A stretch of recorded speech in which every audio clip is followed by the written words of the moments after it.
자, 단 5분 기다렸는데 이제 시작해 볼게요. 네. 지금부터 수학의 발견 1학년 8차 연수를 시작하도록 하겠습니다. 8차 연수는 스테이지 10이죠. 스테이지 10.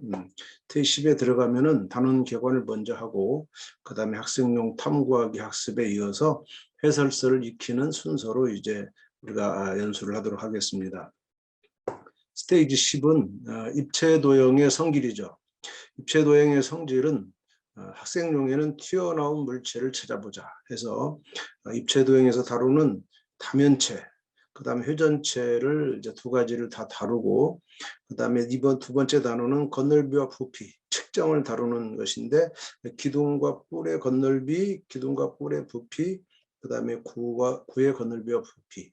구는 좀 특이한 거죠. 그래서 기둥과 뿔을 먼저 건널비와 부피를 다루고 부는 따로. 그 다음에 기둥과 뿔도 기둥의 부피와 건널비 이렇게 다루고 또 뿔의 건널비와 부피 이렇게 다룰 수 있는데, 건널비는 건널비대로 먼저 다루고 그 다음에 기둥은 기둥대로 다루는, 아니 부피는 부피대로 다루는 이런 방식을 택했습니다. 교과서가 약간 차이가 있죠. 왜냐하면 건널비가 또 일관성이 있기 때문에 건널비를 가지고 이제 쭉 전체적으로 다루고 그 다음에 부피를 쭉 다루고 이런 방식을 택했습니다. 교과서는 이제 기둥에 대해서 건널비와 부피를 다루고 또 그 다음에 뿔에 대해서 건널비와 부피를 다루는데, 우리는 그 건널비 따로 부피 따로 이 도형을 중심으로 나눈 것이 아니라 건널비와 부피를 따로 나눴고요. 근데 구에 대해서만큼은 이게 일관성이 없어요. 그래서 구는 별도로 이제 따로 취급했다. 그걸 이해하시면 되겠습니다. 단원 개관에 들어가면 이 단원의 핵심 지도 방향 먼저 보겠습니다. 이 단원에서는 입체도형의 성질을 역시 추론하고 정당화한다. 이게 도형 단원의 일관된 평면도형서부터 일관된 어떤 그 큰 핵심이라고 볼 수 있죠. 추론한다. 이 추론이란 말은 교사가 또 책이 추론하는 게 아니고 학생이 추론한다. 이게 가장 중요한 겁니다. 그래서 먼저 입체도형을 관찰해 보는 게 가장 중요하다. 관찰은 생각의 탄생이라는 그 유명한 책에도 13가지 생각 도구 중에 1번이 관찰이었습니다.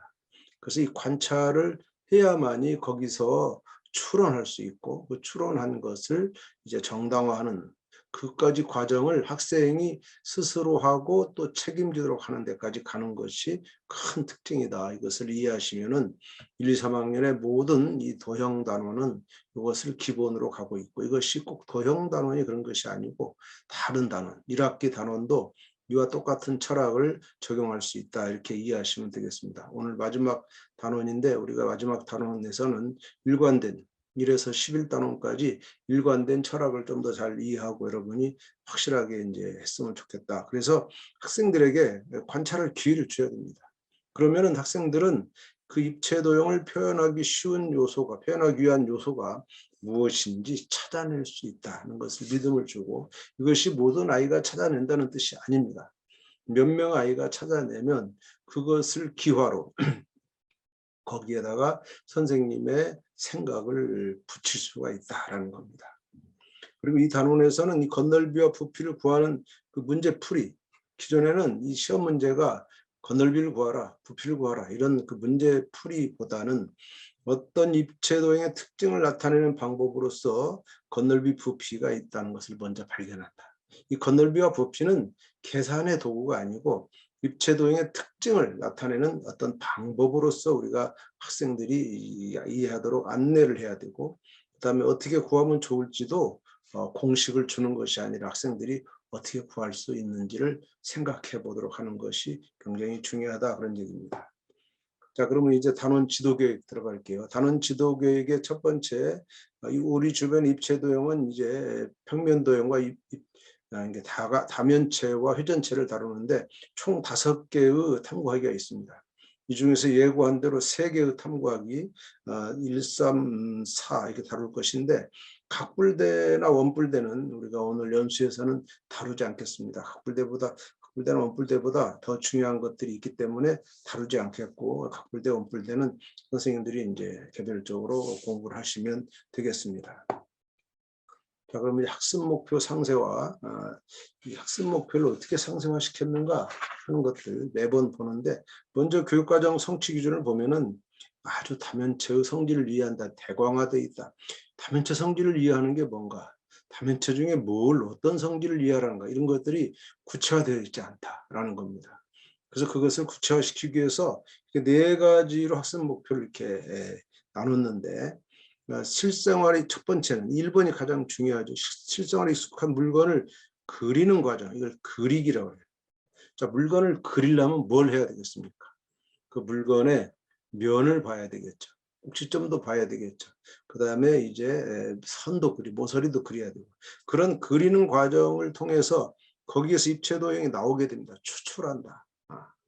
주어진 것을 보는 것이 아니라 내가 그것을 상상해서 그릴 때 먼저 머릿속에 그 입체 도형이 있어야만 그릴 수 있는 거죠. 그래서 내 눈으로 봤든지 또 경험에 의해서 기억 속에 있는 입체 도형을 끌어내면 그것이 바로 입체 도형이 되는 거고, 그러기 때문에 이것이 자기 주도적으로 기준을 정할 수 있다. 자기 주도적이란 말은 자기 거기 때문에. 책에 있는 걸 주고 자기 주도적 해라, 안 됩니다. 아이들이 스스로 물건을 그려서 자기 것이 돼야만 거기서 자기 주도적이 된다는 것을 중요한 특징으로 말하는 거고, 그다음 두 번째는 여러 입체 도형의 특징을 발견한다. 특징이 바로 성질입니다. 성질을 발견하도록 하면은 그때 이제 관찰을 주의 깊게 하고, 그런 태도와 습관, 수학 우리 2015 교육과정의 태도와 습관 굉장히 중요하죠. 핵심 역량으로도 들어가 있습니다. 그래서 태도와 습관을 기를 수 있다. 그리고 이제 다면체에서는 특히 꼭지점, 모서리, 면을 관찰하는 겁니다. 그래서 그걸 가지고 다면체 뜻을 구성하는 거예요. 5면체, 6면체는 면의 개수 가지고 하는 겁니다. 그래서 다면체의 성질을 발견하게 하는 거고, 특히 이 정다면체는 아주 중요하죠. 이걸 특징을 역시 관찰해야 되고, 그래서 정다면체를 구성하는 거예요. 정다면체 정의가 두 가지 조건을 갖춰야 되는데, 그것을 우리가 책이 그냥 1, 2, 첫 번째 조건, 두 번째 조건 이걸 주는 것이 아니고, 아이가 정다면체를 이제 하다 보면, 만지다 보면은 이 뜻을 구성할 수가 있다. 두 가지 조건을 찾아낼 수 굉장히 어렵습니다. 그래서 이것은 다소 교사가 어떻게 이것을 개입할 것인가, 개입선을 좀 찾아야 됩니다. 그래서 그리고 정다면체와 정다면체 아닌 것을 구별하는 게 중요하다. 정다면체는 5개밖에 없어요. 5개밖에 없는 건데, 그럼 정다면체 아닌 게 훨씬 많기 때문에 정다면체 아닌 것이 왜 정다면체가 아닌 것을 확인하면 정다면체를 저절로 알게 되는 그런 거죠. 핵심 발문을 보니까 다면체의 특징은 무엇으로 설명할 수 있을까? 상당히 중요한 발문이다. 아주 좋은 발문이고, 이걸 가지고 계속 다면체 수업을 이끌어 나가기를 바라겠습니다. 자, 그럼 다면체로 들어가는데, 검정교과서를 먼저 볼게요. 검정교과서는 다면체는 무엇인가요? 이 지금 보시는 교과서는 3월달부터 2월달부터 계속 천재교육 유희찬 교수님 교과서를 보고 있습니다. 자, 다면체는 무엇인가요? 해서 먼저 전개도를 접어서 만들 수 있는 입체도형 이름을 말해보자. 자, 이걸 접었더니 뭐가 나옵니까? 삼각기둥이 나옵니다. 이걸 접었더니 사각뿔이 나오더라. 그래서 삼각기둥과 사각뿔이 만들어진다. 이 삼각기둥과 사각뿔의 공통된 특징은 무엇일까? 공통된 성질은 무엇일까? 중요한 질문이죠. 예. 그런데 학생들이 상당히 답변하기는 쉽지 않아요. 왜냐하면 뭘 지금 요구한 공통된 게 뭘까? 삼각형이 있다는 게 공통된 걸까? 여러 가지 상당히 추상적인 질문이면서 어려운 질문입니다. 그러나 이제 이런 질문을 던져야만 또 아이들이 고민하겠죠. 자, 그러면 이제 바로 밑에 본문에 가니까 다각형인 면으로 둘러싸인 입체도형 다면체다. 바로 아까 우리 그 질문의 답이 이겁니다. 다각형인, 삼각형이든 사각형이든 다각형인 면으로 둘러싸였다. 면으로만. 곡면이 없다. 그런 뜻에서 다면체다, 이렇게 정의가 나오고요. 또 그래서 다면체 이름을 면의 개수에 따라서, 그래서 면의 개수에 따라서 4면체, 5면체, 6면체 이렇게 이름을 붙인다. 자, 이렇게 이름 붙이는 것도 사실은 이게 아이들이 이름을 붙여야 되는데, 우리가 이름 붙여줘서 너 이렇게 불러라고 지금 사실 하고 있는 교과서가. 그렇기 때문에 이름에 대한 주도권이 없는 거예요. 주도권. 철저히 이름을 우리가 가르칠 때에 아이들이 먼저 이름을 지어보도록, 이름을 생각하도록 할 기회와 시간을 주어서 이 정의를 최대한 늦춰주는 것이 바로 수학의 발견의 기본 철학이라고 우리가 계속 익혔죠. 자, 그러면 이제 수학의 발견으로 가볼 때 탐구학 1번입니다. 탐구학에는 입체도형을 분류한다. 이 분류하는 것은 교과서 하지 않고 있어요. 교과서는 다 분류해 주었어요. 그러나 이것을 분류하는 것을 학생이 스스로 해보자. 그러고 나서 이제 다면체를 정의해보자. 분류가 돼야만 정의가 되는 겁니다. 이런 과정을 가는 겁니다.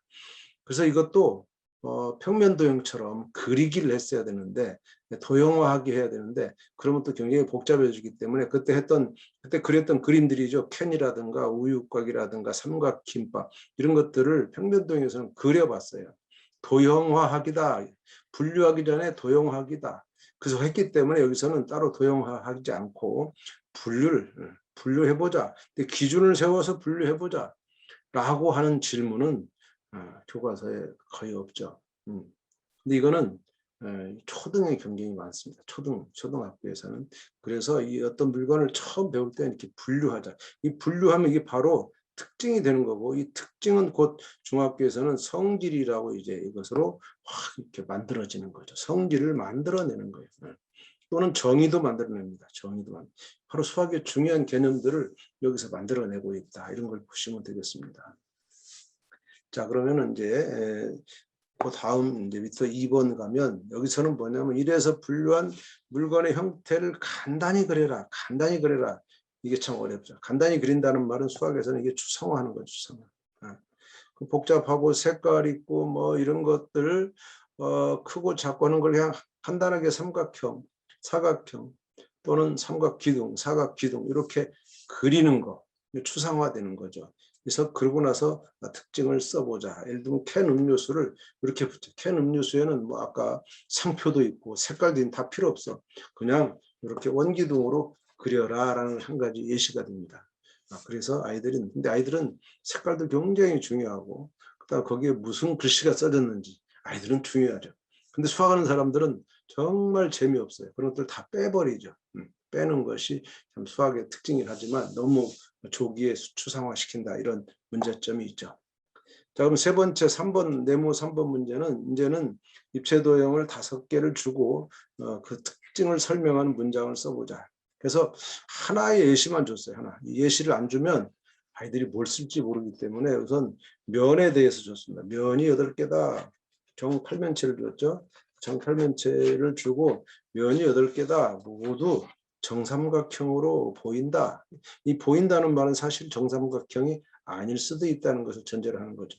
근데 여기 빈칸이 지금 이만큼 비었어요.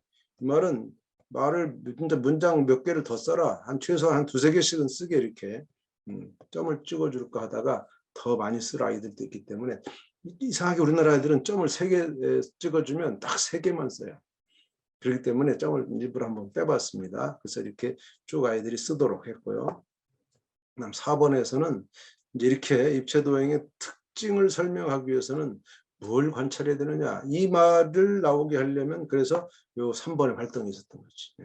이것을 특징을 문장으로 써보다 보니까 그래서 4번에서 그걸 정리하는 거예요. 정리하는 것 의미로 이렇게 무엇을 관찰해야 되느냐. 여기까지 4번의 문제, 4개의 문제를 해결하고 비로소 아이들은 이제 면을 볼 줄 알고 그 다음에 꼭지점, 모서리 이런 것들을 볼 줄 알기 때문에 드디어 다면체를 정의합니다. 그래 다각형인 면으로만 둘러싸인 입체도형을 다면체라고 한다. 그리고 그때 다면체의 면의 개수가 따라서 4면체, 5면체, 6면체 이렇게 한다. 자, 아까 우리 교과서에서 봤던 요 다면체의 정의가 교과서는 1000번에 나오잖아요. 우리는 지금 한참 뒤에 탐구하기를 한참 하고 나서 나오는 특징이 있다. 여기서 끝나지 않습니다. 수학의 발견은 그걸 가지고 반드시 이제 다음 다면체 공통점을 찾아서 이 다면체란 말을 사용할 수 있는 과제를 꼭 제시합니다. 자, 보니까 상당히 다양한 자, 오각기둥이죠. 오각기둥도 있는데 여기는 오각뿔대도 있고 그런데 이제 이거는 육각뿔이겠네요. 육각뿔. 요 3개는 이름이 이제 알겠죠. 근데 이와 같은 것들은 참 이름 알기 어려워요. 이거는 이제 정육면체의 한 모서리를 잘라냈죠. 잘린 정육면체인데 이름을 뭐라고 붙일까? 이런 것도 이름도 없어요. 그런데 공통점이 뭐냐? 이게 어려운 문제입니다. 근데 바로 위에서 뭐였냐면 우리는 다면체를 면의 개수에 따라서 4면체, 5면체, 6면체 이렇게 이름 붙였다라는 것의 연장선으로 보면은 이건 면이 다 7개니까 7면체다라는 것을 이제 공통점으로 말할 수 있는 거죠. 이렇게 안 나올 수도 얼마든지 있기 때문에 여러분이 딱 7면체다 이런 것만 가지고 강의해서는 안 된다는 거 명심하시고 모양은 다 다르지만 이제 면 7개다 이런 거죠. 해설서로 가볼게요. 해설서에서는 이제 뭘 원했느냐, 이 개념 탐구활동 의도는 여기서는 분류하기보다는 일단 단순화해서 도형화하기, 꼭 선행돼야 된다. 이 평면도에서 강조했어요. 도형화하기가 먼저 돼야 그 다음에 분류하기를 하는 거다. 내가 도형을 내 것으로 한번 써봐야 된다. 그래서 아까 2번에서 단순화시켜라, 추상화시켜라 그랬어요. 그래야만이 분류를 할 수가 있다. 그래서 이것이 정말 중요하고 또 특히 내가 구성한 걸 가지고 해야 된다. 내가 그것을 그리기를 한 다음에 그걸 가지고 분류하는 활동은 이 바로 자기주도성을 키울 수 있다 이렇게 말했어요. 그 다음에 이제 관찰해야 되는 요소를 학생에게 발견하게 하는 거야. 뭘 관찰해라 하는 것보다는 그것을 학생이 발견하게 하는 게 중요하다. 뭘 관찰해라 그러면 학생들이 그것만 관찰합니다. 그게 아니고 훨씬 더 풍부하게 아이들이 관찰한 다음에 우리가 그쪽으로 집중할 수 있도록 학생들을 끌고 가야죠. 그다음에 네모 3번은 이 모양에 관계없이 면의 개수를 기준으로 이름을 붙일 수 있음을 확인하는 활동이다. 이렇게 한 번을 볼 수 있는 거죠. 자, 그러면 이제 예상 답안으로 한번 가보도록 하겠습니다. 예상 답안에서는 이제 첫 번째 1번에서 보면은 면의 모양에 대해서 다양하게 나올 수 있어요. 면의 모양은 다각형만으로 둘러싸인 것과 둥근 면으로 둘러싸인 이런 그 기준을 가지고 분류할 수도 있죠. 그런데 이제 뿔이 있냐 없냐로 해서 뿔이 있는 거 없는 거 이렇게 뿔이 있는 거 없는 거 있는 걸로 분류할 수도 있죠. 이렇게 분류하는 기준이 있는데 이거 외에도 애들은 굉장히 뭐 거꾸로 세울 수 있느냐 그럴 때 이제 서느냐 쓰러지느냐 또 밑면에 각이 있느냐 뭐 이런 것들 다양한 기준을 갖습니다. 우리는 사실 이제 여기 있는 것처럼 이렇게 면의 모양이나 이 뿔의 존재 여부로 다면체를 분류하죠. 선행한 아이들은 아마 이렇게 분류할 거지만 선행하지 않는 아이들은 좀 더 생각이 열려 있기 때문에 다양한 것을 볼 수 있는 그런 능력이 있죠. 역시 2번도 답이 다양할 수 있어요. 글이라면 다양하게 그릴 수 있어요. 그래서 이렇게 월드콘도 그리고 또 삼각김밥. 중요한 거는 이런 것들이 사실은 아이들은 아직 완전히 추상하지 않기 때문에 이름도 쓰는 거고 때로는 이런 무늬도 쓰고 고래밥 같은 무늬도 쓰고 이런 겁니다. 근데 우리는 여기서 이제 이런 걸 다 버리고 이것이 직육면체 모양이냐 어떤 뿔 모양이냐 뭐 이런 것들 기둥 모양이냐 이런 것들을 이제 집중하게 만드는 것이 우리의 요구가 되겠죠. 아까 이제 3번에서도 이제 답이 굉장히 많은데 지금 3개씩 4개씩 한번 써봤어요. 면이 8개다. 8개가 모두 정삼각형 보인다. 이거 하나 주었죠. 그때 이번에는 그러면 다른 학생들은 꼭지점도 찾고 모서리도 찾고 이렇게 찾아버리면 이후에도 면하고 꼭지점 모서리는 다 찾는 거고 또는 이렇게 이름을 아는 것은 이름도 한번 넣어보고 뭐 이런 거죠. 그래서 또 면도 이제 직사각형도 있고 사다리꼴도 있고 이런 것들 해볼 수 있는 것이 되겠고요. 이제 수업 노하우로 한번 가볼게요. 수업 노하우에서는 이제 이 활동은 모둠 활동으로 진행한다. 왜냐하면 이게 이제 뭘 답을 구하고 이런 게 아니고 다양한 생각이 존재하기 때문에 꼭 모둠 활동으로 진행하는 것이 필요하다. 모둠에서 여러 가지 그려보고 그런데 1번은 먼저 가급적 개별 활동을 먼저 진행을 해요. 하고 나서 이제 이후에 모둠 활동을 진행하는 것이 필요하고요. 2번에서는 아이들이 이렇게 그립니다. 이렇게.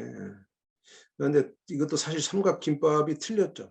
틀렸는데 틀렸는지 맞았는지 이거보다 더 중요한 것은 학생들이 생각한 모양을 입체로 그릴 수 있다. 이것을 그렇게 안내하는 게 중요하다. 틀렸다 맞았다. 정답 없어요. 여기서는요. 그렇게 꼭 지도하시고요. 3번에서는 학생들이 쓴 내용을 서로 비교해야 됩니다. 왜냐하면 빈칸을 채우는 거기 때문에. 그래서 이제 선생님은 학생들이 발견한 것을 정리하고 연결하는 역할. 그러려면 이 사이에 뭐가 필요하냐면 점검을 잘 하셔야 돼요. 점검하기를 잘해서 학생들의 다양한 그런 활동을 발견하시고 체크해서 그것들이 다 드러나도록 해서 그것들을 정리하고 연결하는 역할을 선생님이 해 주셔야 되는데, 점검하기가 잘 돼야만 이것이 가능하다. 그럴 때 이 학생들이 이걸 쓸 때 선생님은 열심히 돌아다니면서 어떤 아이가 무엇을 썼는지 체크하는 것이 필요하겠죠. 그다음 네 번째 네모에서는 세 번째 관찰한 요소 중에 중복되는 요소가 바로 이 거듭 나오는, 계속 나오는 게 입체도형의 주된 관찰 요소다. 면을 다 써요. 꼭지점을 다 써요. 이 도형마다. 그다음에 모서리도 다 써요. 그러면 이게 그 입체도형, 우리가 전반적으로 입체도형을 관찰하는 주된 요소다라는 것을 깨달을 수가 있다. 왜냐하면 모든 도형마다 그것을 우리가 파악하니까라는 거죠. 5에서는 정답 다면체를 정의하기 전에 이렇게 3과 4를 통해서 입체도형 특징을 면의 개수로만 한정하지 않는다는 거. 이 5에서는 다면체를 정의하지만 너무 다면체한테 면만 봐라 이런 말씀을 하시지 않는 것이 좋고, 아이들을 다양한 생각을 열어놓고 그 중에서 우리가 면으로 마지막에 수렴하는 것이지, 처음부터 면으로 자꾸 끌고 가는 수업이 있어. 이것을 우리가 수업에서는 깔때기 패턴이라고. 깔때기 패턴. 이 깔때기 패턴을 가지고 선생님이 애들이 면으로 끌고 가야지 처음부터, 다른 말은 다 잘라내고 거기에도 충분한 토론거리도 있는데 그쪽을 포기하는 수업을 하지 마라. 그렇게 했으면 좋겠다. 이런 것이고요. 그다음에 5로 가서 마지막에 입체도형 관찰 특징 중 면의 개수로 이름 붙이는 걸 실행한다. 이 전까지는 면이든 뭐든 다양하게 열어놓는데 어떤 것이 아이들한테 나올지 모르겠죠. 수업 연구로 가볼게요. 수업 연구는 이 탐구 활동에서는 사실은 이제 교사의 주된 역할이 별로 없어요. 가르칠 게 없으니까. 근데 이제 우리가 오관행책 보면은, 또는 제가 쓴 지금 가르치는 수학 맞습니까? 아래 있죠. 이 책을 보면은 교사 역할에서 가장 중요한 게 연결하기입니다. 연결. 그래서 이 교사는 학생들 활동을 중심으로 수업을 해야 돼요. 학생 활동이 나타나게 하면서 교사는 수업 초반에 활동을 조정하는 역할, 지휘하는 역할, 오케스트라 지휘자처럼 지휘하는 역할에 머물러 있다가 마무리 단계에서 수업을 주도한다. 이게 연결하기다. 그 말씀 드리는 거예요. 근데 연결하기는 두 가지 차원이 있어요. 첫 번째 차원은 학생들의 활동 결과를 분석해서 학생들끼리 연결하는, 학생들의 생각을 연결하는 거예요. 학생들의 전략을 연결하는 거예요. 근데 두 번째는 학생들의 활동 결과하고 학생들이 활동을 여러 가지를 했어요. 그런데 그날 내가 교사가 가르치고자 하는 학습 목표가 있어. 이것이 학생들의 활동으로 충분히 구현됐으면 상관없습니다만은 이것이 뭔가 부족하다, 갭이 있어, 갭. 그러면은 선생님은 그 갭을 메우는 역할, 그게 바로 연결하기다. 그러니까 연결하기에 두 가지 차원이 있다는 겁니다. 하나는 비교적 쉬워요. 왜냐하면 아이들끼리 한 거를 연결하면 되니까. 근데 두 번째는 아이들끼리 활동이 미진했을 때, 내가 들어가는 반이 5개인데 1반은 이게 잘 나왔어요. 그래서 내가 굳이 가르칠 게 없었어요. 아이들끼리 충분하게 했다. 그런데 2반을 갔더니 이게 안 나와요. 그러면 그때는 그 갭, 내가 가르치고자 하는 학습 목표와 아이들의 그 활동의 결과를, 이 결과에 나오는 이 갭을 메워주는 역할이 연결하기다. 그것은 여러 가지 이제 방법이 있겠지만 대개 다 시간이 없을 이럴 경우에 쓰는 강의를 강의식 수업을 할 수밖에 없는 상황도 분명히 존재한다 이 말이에요. 이 활동에서 보면은 각 입체도형 특징을 조사한 것이 조별로 차이 나는 게 있다. 그럼 그걸 연결해. 그것들 사이의 수학적 의미를 연결하는 것이 한차, 이게 1번이고, 2번은 학생들이 만들어낸 결과가 미흡하다. 그럴 때 이제 그 부분을 교사가 주도적으로 지도한다. 이게 2번 차원이다라는 것을 말씀을 드리는 겁니다. 자, 그럼 그 다음 정답면체로 넘어갈게요. 정답면체. 하필 이 천재교육책이 정답면체가 아주 간단하게 돼 있어요. 다른 교과서는 좀 정답면체를 이제 몇 쪽 더 다루는데 이 천재교육 유찬 교수님 책은 정답면체를 그냥 이게 거의 다 전부입니다. 이 다음에 이제 활동이 하나 있는데 정답면체 정의를 바로 해버려요. 정답면체는 각면이 모두 합동인 정다각형이고 각 꼭지점에 모인 면의 개수가 모두 같은 다면체를 정답면체를 한다. 정의입니다. 정의. 두 가지 조건을 갖춘 것을 정답면체를 한다. 하고 그 다음 바로 정답면체는 5개가 있다. 5개뿐이다. 그래서 5개를 그냥 줬어요. 이렇게. 이게 정답면체 바로 도입. 참 아쉽죠. 어쨌든 이 책은 이렇게 됐다는 거. 자, 그러면 이제 수학의 발견은 이것을 어떻게 갔느냐? 수학의 발견 어떻게 갔느냐? 이제 수학의 발견을 한번 들어가 보면 수학의 발견에서는 이제 광물의 결정 가지고 광물의 결정 모양. 요게 이 시기가 중학교 1학년 이 시기가 과학에서는 광물을 가르치는 시기라고 그래요. 제가 과학과에 확인한 건 아니고요. 이 실험하시는 선생님 시필진이 그렇게 해서 만드신 것인데 이 광물 과학 선생님의 자료를 가져왔어요. 그래서 광물 결정의 모양을 다면체로 나타낸다. 이 결정이 황철석과 방해석과 성유석이 있는데 그것이 황철석은 정육면체, 방해석은 빛 육면체, 빛이라고 합니다. 빛. 성유석은 몇 면체입니까? 12면체입니까? 이렇게 돼 있죠. 12면체죠. 이렇게 돼 있는 것으로 이제 이 결정이 나온다. 그리고 이제 여기서는 조건은 일단 정답면체라는 조건 때문에 각면을 이루는 다각형들의 변의 길이는 모두 같다는 가정을 수학적으로 한 겁니다. 추상화시킨 겁니다. 그래서 탐구해보자라고 할 때 사실 우리가 지금 이제 다루고 싶은 것은 이 황철석이죠. 정육면체죠. 근데 이것들은 정육면체가 아니죠. 그래서 정육면체에다 집중하게 만들려고 질문을 이렇게 한 겁니다. 우선은 이 성유석이 좀 터무니가 없으니까 성유석 결정이 황철석과 방해석 결정과 다른 특징을 2가지 이상 찾아보자. 2가지 이상. 그럼 우선 뭐 얘가 복잡하니까 경쟁이 많습니다. 단순하게는 뭐 면이 많다. 이 2개는요. 황철석과 방해석은 정육면체와 그것을 이렇게 옆으로 이제 누른 빛 육면체이기 때문에 뭐 모든 것 개수가 다 같습니다. 다만 이것이 정육면체가 아니란 그런 차이밖에 없죠. 그런데 성유석은 뭐 차이가 많죠. 우선 면도 많고 꼭지점도 많고 모서리도 많고 뭐 그렇게 볼 수도 있는데 사실은 여기의 의도는 꼭지점에 모인 면의 개수에 사실은 관심을 갖기를 원합니다만은 불행하게도 아이들은 이 답은 잘 안 나올 겁니다. 근데 이게 안 나오면 사실은 낭패예요. 정의가 어렵죠. 그래서 이 부분이 바로 아까 연결하기 위해서 선생님들이 메워줘야 될 부분이 될 수가 있다라는 거. 이것이 안 나오는 반은 거의 다 안 나올 거지만 안 나오는 반은 이것을 보게 만드는 뭐 이런 거죠. 그럼 꼭지점마다 모인 면의 개수도 한번 차이가 있을까? 다른 특징이 있을까? 이렇게 했을 때 이 정육면체나 이제 빈육면체는 3개씩 모이죠. 3개씩. 다 어디나 3개씩 다.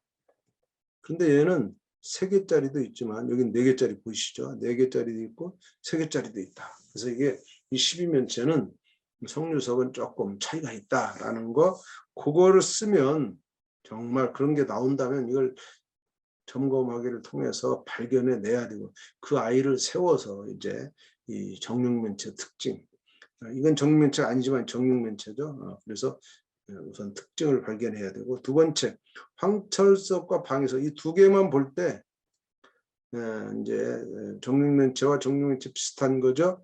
그 특징이 뭐냐? 결국은 이것이 이제 정사각형이냐, 평행사변형이냐, 마름모죠. 사실 마름모라고 봐야 되겠죠. 평행사변형, 마름모냐, 그 차이죠. 그래서 결국 이 녀석은 정사각형이어야 돼. 합동은 다 합동이야. 얘도 다 합동이야. 근데 얘는 마름모야. 정사각형은 아니야. 평행사변형이야. 그런 정사각형의 특징. 꼭지점 모인 면의 개수 같아야 돼. 라는 것을 조금 파악해 보려고 만든 과제죠. 그렇게 여러분 보시면 되고요. 그런 의도로 수업을 하시면 되겠습니다. 자, 그 다음 이어서 뭐라냐면, 그래서 이 각면이 이런 정다각형으로 돼 있어야 돼. 합동인 거. 그 다음 각 꼭지점에 모인 면의 개수 같아야 돼. 이걸 정다면체라 한다. 사실은 이 부분이 좀 아쉽죠. 아직 정다면체를 이해하기에는 아직 충분하지 않습니다. 그러나 여기서 더 많은 또 활동하기가 쉽지 않고, 그래서 바로 정의를 하게 되는데, 그래서 그 아까 1번 문제가 꽤 중요하고 정다면체를 정의하는 핵심적인 활동이니까, 거기서 이 각 꼭지에 모인 면의 개수의 특징, 그리고 면이 정다각형이 된다, 이런 특징을 확실하게 끌어낼 수 있는 그런 시간을 가져야 됩니다. 빨리 가서는 안 될 거고요. 자, 그런 다음에 2번에 가서는 이제 정다면체를 본격적으로 이런 교구를 가지고, 지금 교구는 자석이 좀 붙어 있네요. 자석이 붙어 있는 이런 교구를 가지고 이제 하게 됩니다. 그래서 이거는 반드시 모든 별로 해야 돼요. 혼자 하면 안 되고요. 충분하게 정삼각형 40개, 정사오, 정육각형, 팔각형 20개 이상 줬어요. 이거는 다 만들고도 남는 겁니다. 더 스페어로 많이 남을 수 있도록 이렇게 이제 줘서 아마 충분하리라고 생각합니다. 그래서 각 모든별로 만든 입체 도형을 이제 모아가지고 종류별로 분류해라. 가끔 비슷하게 만들었을 거예요. 그럼 같은 걸 분류하고 정다면체가 아닌 것을 찾아보자 라는 겁니다. 아이들이 입체도형을 이제 그냥 만든 거예요. 입체도형. 그 중에 정다면체도 찾고 아닌 것도 좀 찾아보고 라고 하는 거죠. 지금은 다 정다각형을 줬기 때문에 정다면체가 이제 나와야 되겠지만 아닌 것도 나올 수 있다라는 것을 생각하면서 충분한, 이것도 시간이 필요한 그런 작업이고요. 그럴 때 이제 정다면체가 모두 몇 종류냐, 굉장히 성급한 질문이지만 이게 5종류가 나오지 않습니다. 실제로는. 왜냐하면 이게 정20면체가 가장 문제인데, 정20면체는 정삼각형 20개로 이제 만들어야 되는데, 꼭지점에, 한 꼭지점에 5개가 모여야 되잖아요. 5개 모으는 게 실제로 쉽지 않습니다. 붙이는 것도 쉽지 않고, 그래서 잘 안 나온다는 생각을 가지고 뭐 상관없어요. 4개만 나와도 됩니다. 5번째는 이제 선생님이 하시는 거죠.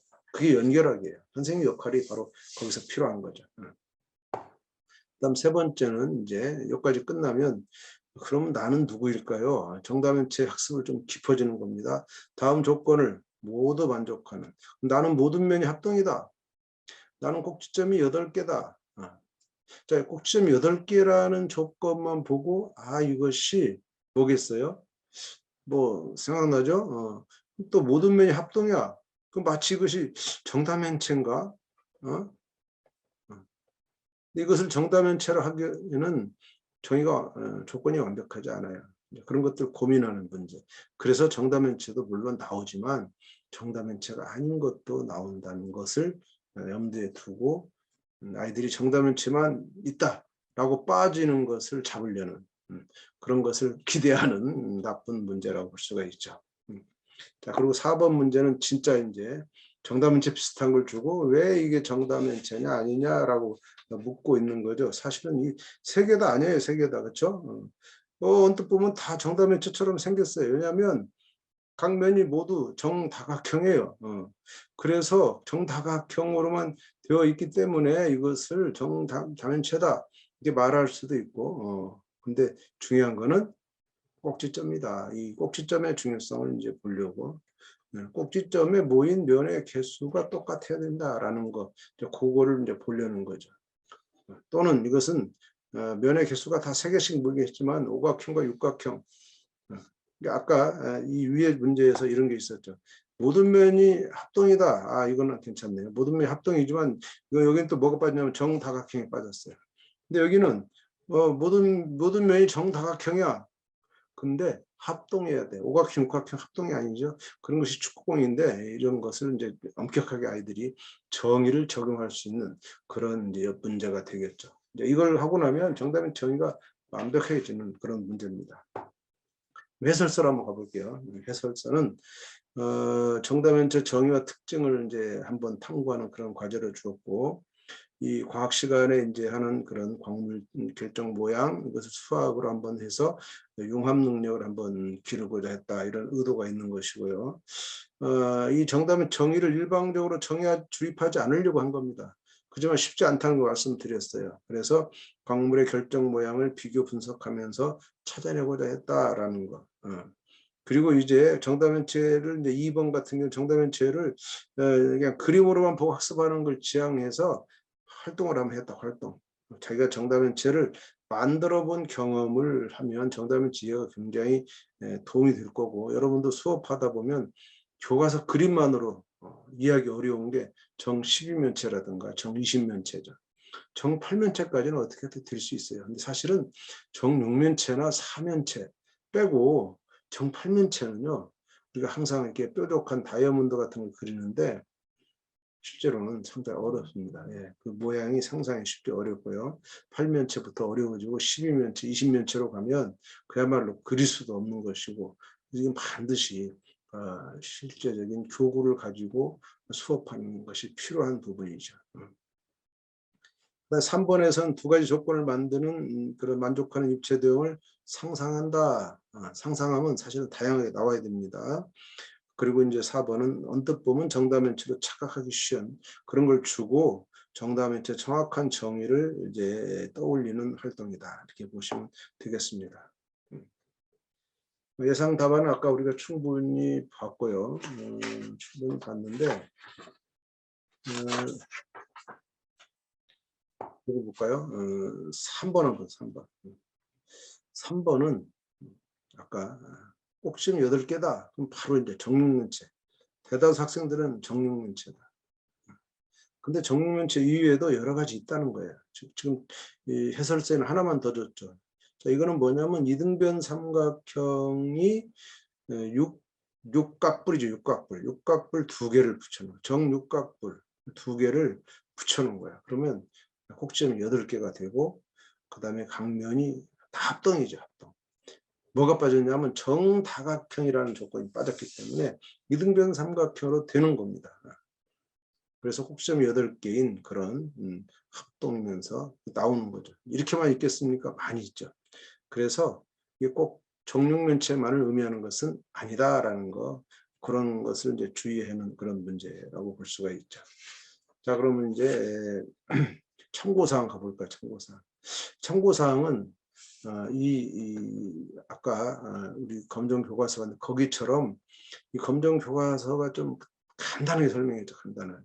그런 걸 좀 더 길게 삼각형, 사각형, 오각형으로 나눠가지고 이렇게 이제 각 한 꼭지점에 3개, 4개, 5개 이렇게 붙여가지고 360도가 딱 되면 그 다음은 이제 꼭지는 만들어지지 않기 때문에 그 전까지 해서 이렇게 삼각형인 경우 3가지, 사각형 1가지, 오각형 1가지 있다는 것을 꼭, 이것은 지도가 돼야 하는 거기 때문에 이제 참고로 드린 거고요.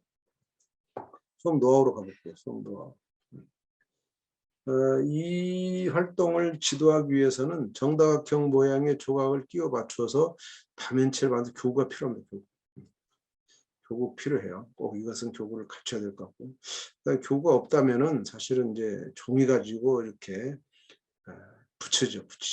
테이프로 붙여가야 되는데 어렵습니다. 교구가 간편한데 요즘 이제 싼 교구도 많이 있으니까 이 부분은 그런 교구들을 꼭 이용하셨으면 좋겠다. 그 다음에 이런 두 결정 모양, 이제 3가지 결정인데 2가지씩의 차이점을 부각시키면 정답면체 정의가 이제 만들어진다. 여기서 어려운 거 아까 말씀드렸지만 이게 한 꼭지점에 모인 면의 개수를 보는 관찰력이 있겠는가, 그게 굉장히 어려운 거라는 거죠. 각 꼭지에 모인 면의 개수가 일정하다, 이게 어렵다라는 거예요. 그 다음에 이제 2-1번에서는 마음껏 개수가 충분하니까 친구들 같이 마음껏 만들어서 정답면체 아닌 것도 만들어져야 돼요. 그래서 이제 이것들을 정답면체 할 수 있느냐 없느냐 되죠. 학습이. 왜? 정의에 맞느냐 안 맞느냐 확인하는 것이니까 그렇게 해서 삼으면 되고요. 그다음에 2의 3번에서는 이제 정답면체 정의를 정확히 설명하도록 하는 데 중점이다. 이게 왜 정답면체가 아니냐, 정답면체냐 이런 걸 하는 거죠. 그래서 5가지밖에 없다는 것을 논리적으로 정확히 설명, 아까 참고에 나온 대로 이것을 꼭 강조해야 합니다. 교과서가 이걸 강조하지 않는 교과서가 있지만 우리는 굉장히 강조해야 되고요. 그래서 이 한 꼭지에 모이는 정다각형의 내각의 크기 합이 360도가 될 때까지 하다 보니까 정답면체 종류가 5가지밖에 없다는 걸 직관적으로 이해할 수 있도록, 이게 이제 이산수학에서 논리적으로 수학 대수적으로 계산하지만 그렇게 안 해도 됩니다. 중학교 1학년이 그 어려운 정수론 들어가서 할 필요 없고 이산수학 들어갈 필요 없고 여기서 그냥 간단하게 이렇게 한 꼭지점에 모인 면이 이루는 각의 크기를 가지고 할 수 있다라는 거예요. 그래서 요거를 이렇게 정도 하고요.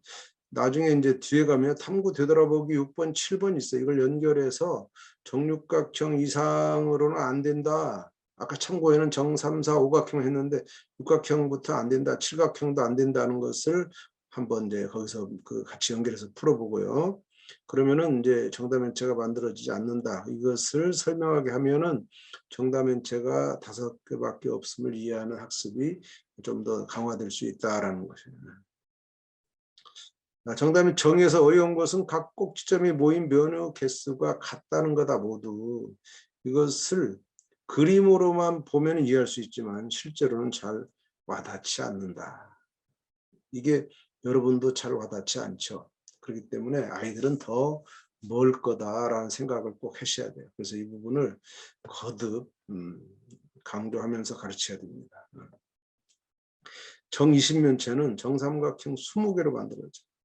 근데 이게 막상 못 만듭니다. 이게. 이거 알고서 만들려 여러분이 직접 한번 해보세요. 쉽지 않아요. 이 5개를 모으는 게 쉽지 않아요. 굉장히 손으로 잡는 것이. 그래서 5개씩 모이지 않으면 모인다는 거 알면서 어려운데 모인다는 사실을 이용해야 되겠죠.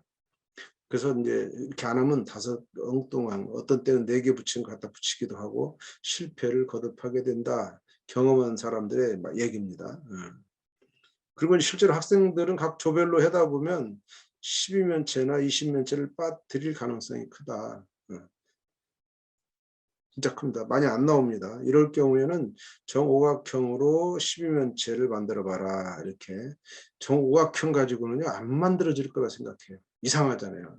삼각형, 사각형 익숙한데 오각형은 자체가 만져본 적이 거의 없고 그리기도 이상하고 그래서 어려워요. 그래서 이런 때는 계속 되돌리기 하면서 한번 해보라. 추가로 찾도록 모든 활동을 진행할 수 있다. 시간 좀 많이 가겠죠. 이때 남은 시간을 고려해서 그냥 교사가 보충할 건지 판단하셔야 돼요. 연결하기로 끝낼 건지 되돌리기 할 건지를 이제 해서 아니면 다음 시간으로 연장할 것인지를 결정하셔야 됩니다. 3번에서 아까 봤죠. 한 가지가 아니다. 정육면체만 있는 게 아니라 다양하다라는 거 이거 꼭 찾아낼 수 있도록 하는 거고요. 앞에서 정답면체를 학습하는 관성이 있어요. 아이들이. 그럼 학생들은 정답면체에서만 차지를 할 거다. 정육면체만 차지를 할 거다. 그것이 아닌 것도 있다는 것을 보여주셔야 돼요. 못 찾으면 보여주셔야 돼요. 이건 보여주는 역할은 교사가 연결하기를 통해서 보여주는 수밖에 없다라는 거. 그 다음에 이 3에서는 주어진 조건과 정답 조건의 차이를 발견하게 하는 과정에서 정답면체 아닌 것도 존재할 수 있음을 꼭 이해하도록 하는 것이 필요한 부분입니다. 자, 뒷장에 수업 연구로 가볼까요? 수업 연구. 정답면체 그림 많지 않다. 5개밖에 없어요. 굉장히 시기성에서 대단히 흥미롭고 수학자들도 흥미롭지만 아이들도 상당히 흥미를 끌 수 있는. 왜냐하면 이 2가지 조건을 모두 갖추라는 요건. 그런데 지금 여기서는 이제 수업 연구는 뭐냐면 이 정의에 대한 고민. 정의는 언터처블하다. 절대로 건드리면 안 된다라고 생각하는 선생님들이 꽤 많습니다. 제가 연수에 가서 교감 연수에 가서 한번 이제 수학 교감이에요. 수학 교감. 수학 교감만 모아놓은데 굉장히 큰 지역이죠. 어느 지역이라고 말하면 또 약간 기분 상할까 봐 그 지역은 얘기하지 않겠지만 어느 시도죠. 17개 시도 중에 하나인데 교감들의 연수가 있었어요. 수학 교감만 하는. 거기 가서 제가 정의를 고민하게 하라. 수학 정의는 언터처블하지 않다. 이렇게 말했더니 금방 이렇게 반발하시더라고요. 근데 무마됐어요. 옆에 다른 교감이 야 그거 당연히 해야지. 하면 훨씬 더 학생들이 정의를 잘 이해한다 이렇게 말해서 두 분이 싸우다가 저는 빠질 수가 있었습니다만은 이 정의는 무조건 믿고 암기하는 것이 정의에 대한 올바른 학습법이다. 저는 그렇게 생각하지 않습니다. 정의를 그렇게 했더라도 왜 그렇게 했는지를 고민하지 않으면 제대로 이해했다고 볼 수 없다. 그래서 수학의 발견은 정의에 대한 질문이 많습니다. 왜 그랬는지. 우리 첫 질문이 뭐였습니까? 1학년 때 첫 질문이 왜 일은 소수가 아닐까? 소수가 아니다고 정의해버렸죠. 왜 아닐까를 물었어요. 그것이 굉장히 중요한 질문이죠. 여기서는 두 가지 조건. 각면이 합동이 아니면 어떻게 될까? 그 다음에 각 꼭지에 모인 면의 개수가 모두 같지 않으면 어떻게 될까? 이런 것들을 고민을 시켜야 된다. 해서 여러 가지 이제 여기는 어떤 조건이 붙었는가 이런 설명이 있지만 중요한 거는 핵심은 그거예요. 정의에 대해서 그냥 정의는 뭐 그냥 무조건 믿고 암기해라. 아니야. 믿어야 당연히 믿어야 돼. 당연히 암기해야죠. 근데 그걸 믿으려면 암기하려면 왜 그것이 아니면 안 되는지 그럴 수밖에 없는 필연적으로 아이들이 이해하면 그냥 그것은 이해가 되는 겁니다. 이것을 그냥 아무 의미 없이 외워버리면 사라져요. 그래서 확실하게 각인하고 또 정확하게 이해하기 위해서는 그것이 아닌 경우를 자꾸 들어서 아니면 안 되기 때문에 그럴 수밖에 없구나 이렇게 말하면 끝나는 거죠. 그것이 안 되면 안 되니까 그럴 수밖에 없구나 이렇게 강하게 이제 가르치는 것이 굉장히 중요하고 그래서 오히려 그렇게 하면은 이 수학 개념을 맹목적으로 암기하면서 내적인 동기를 갖지 못한 학생들에게 수학을 공부할 이유를 좀 더 깨닫게 해주는 아주 좋은 수단이 이 정의에 대한 부정입니다. 부정. 정의를 부정해봐라 라는 겁니다. 그래서 이 정의를 되새기면서 왜 그렇게 정의하지 않으면 안 되는가 이런 것들을 파악하기 때문에 보다 깊은 이해가 가능해진다라는 겁니다. 자, 이렇게 수업 연구를 가고요. 한 개 더 하고 이제 쉬도록 하겠습니다. 시간이 많이 갔지만 오늘은 여러분들 아마 10시가 넘어가지 않을까 걱정이 되죠. 저도 걱정이 되지만 회전체 조금 다루고 이제 쉬도록 하겠습니다. 회전체입니다. 회전체. 회전문이 만드는 도형으로 들어가면은 거기에서는 이제 교육과정 회전체의 성질을 이해한다. 회전체는 우리도 그 학습 목표를 하나만 만들어서 회전체 특징을 관찰하고 성질을 찾아서 이제 정당화하고 회전체인 것과 아닌 것을 꼭 구별해서 서로 대비해서 가르친다라는 특징 그리고 회전체 특징은 도대체 뭘 설명할 수 있을까? 교과서가 물론 박스로 정리하고 있지만 이것도 아주 중요한 질문이죠. 핵심 질문을 가지고 회전체로 들어갑니다. 회전체는 이제 검정 교과서에서는 두꺼운 종이를 회전시키는 이 과정은 근데 초등학교에서도 이제 과거에 있었는데 지금은 다 올라왔죠. 회전체가 이제 두꺼운 종이로 이제 직사각형에 빨대를 붙여서 이렇게 회전시키면 어떤 게 되느냐 하는 거 빨대를 축으로 해서 회전시켜라 아주 좋은 활동이죠. 그 다른 평면 도형도 하면은 어떻게 될까 한번 질문을 가지고 이제 들어가게 했습니다. 본문에 가니까 그게 회전체야. 그리고 그게 회전축이야. 모선이야. 이 모선까지 설명하고 있죠. 이렇게 해서 본문을 설명해서 예를 들면 이제 원기둥, 원뿔, 구 가장 대표적인 회전체 3개를 설명하고 있습니다. 그리고 수학의 발견에서는 탐구하기 4번인데요. 아까 이 그림은 교과서랑 비슷하죠. 이렇게 판 위에 직사각형 올려놓고 회전시켜라 라면 이렇게 이제 회전되죠. 이렇게 회전되면 뭐가 나옵니까? 원기둥이 나오겠네요. 원기둥이 나오겠다 하는 것이고 이 문제는 한번 해보는 건데 2번이 문제예요. 2번이 이제 수학의 발견의 핵심적인 문제가 되겠죠. 다음 물체들은 어떤 도형을 회전시킨 것인지 어떤 도형을 회전시킨 것인지 각각의 물체 이름에 아래 그림을 그려보자라는 겁니다. 그런데 이게 교과서 문제와 차이는 교과서는 이런 실제 그림, 일상의 그 물건을 준 게 아니라 이제 이렇게 추상화된 그런 회전체를 줬죠. 거기서는 문제가 없어요. 이것도 이제 삼각 원기둥 아니 원뿔로 줬는데 원뿔 이렇게 주지 않고 그냥 단순하게 줘야 되는데 여기 색깔도 있고 곡깔처럼 줬죠. 이럴 때 우리가 이것을 삼각형 회전시킨 거다 이렇게 말할 수 있겠는가? 여기에 마치 막 그림을 그리고 싶어요. 이렇게 실제로 여기 그림 그리면요 이렇게 안 나타납니다. 회전체 들 수 없어요. 회전체는 저런 그림이 있을 수가 없어요. 이런 농구공도 있을 수가 없죠. 이게 다 원 모양의 그림, 그 외에는 이런 일반적인 무늬는 나타낼 수 없죠. 회전체는 다 회전을 시켜버려야 되니까. 그래서 사실은 이 문제가 틀렸다 이런 말씀도 해요. 어떤 도형을 회전시켰냐. 근데 질문은 이미 회전체인 걸 전제로 어떤 도형을 회전시켰냐. 심지어 이 컵은 회전체가 될 수도 없어요. 그런 문제를 주었고요. 이제 정답이 없는 문제지. 컵 같은 거는 정답이 없어요. 그러니까 틀린 문제다 말씀하는 게 아니라 다 우리가 원하는 답은 컵은 회전체가 아니다. 회전시킬 수 없다라고 말하면 되는 거지. 틀렸다 이렇게 말하면 뭐 말할 수 있겠지만 굳이 그럴 필요 없는 거고. 나머지 것들 회전에서 나옵니다. 다만 여기서 문제가 뭡니까? 무늬입니다. 무늬를 제외하면 돼요. 이걸 추상화시켰을 때 회전체지. 이것 현재 일상의 이런 물건은 회전체가 있을 수 없죠. 절대로 일상의 문제가 아니어야 된다는 거. 이제 추상화된 것만 가능하죠.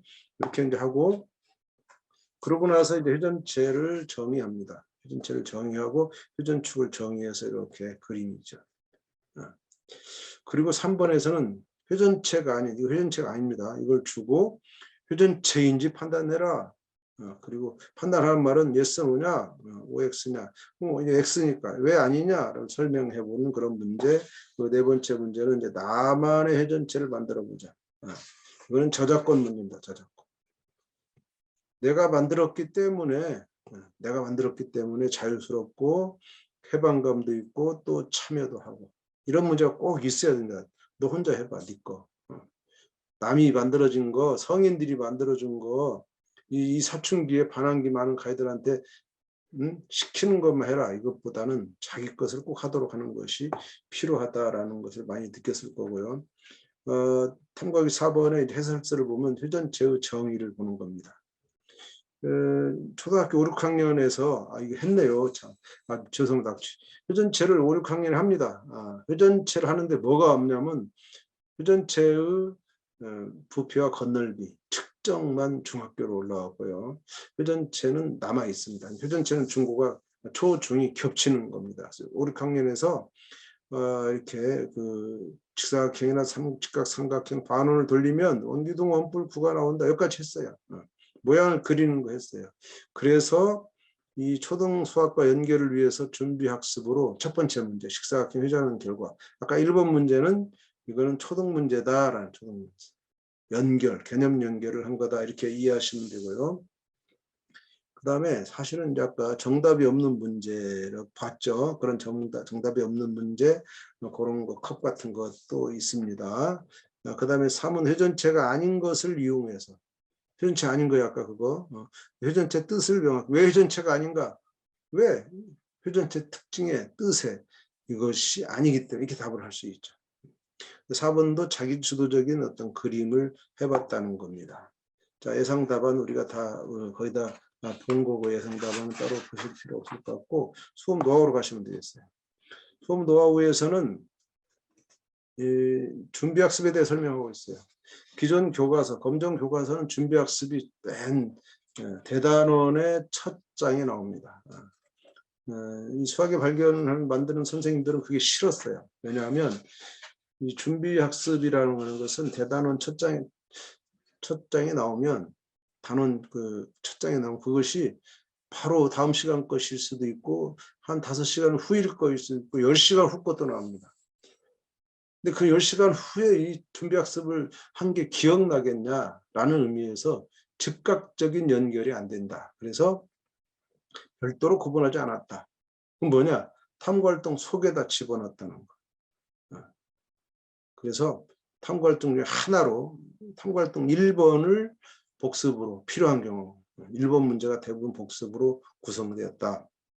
그것은 개념 연결을 위한 거다라는 거 여러분 꼭 복습 겸 개념 연결입니다. 초등과 개념을 어떻게 연결할 거냐라는 거. 초등 개념을 끌어와야 되니까 아이들이 초등에서 배웠던 걸 끌어내는 학생의 참여를 유발하는, 참여라는 것이 활동이 아니고요. 학생의 생각을 끌어내는 것이 참여입니다.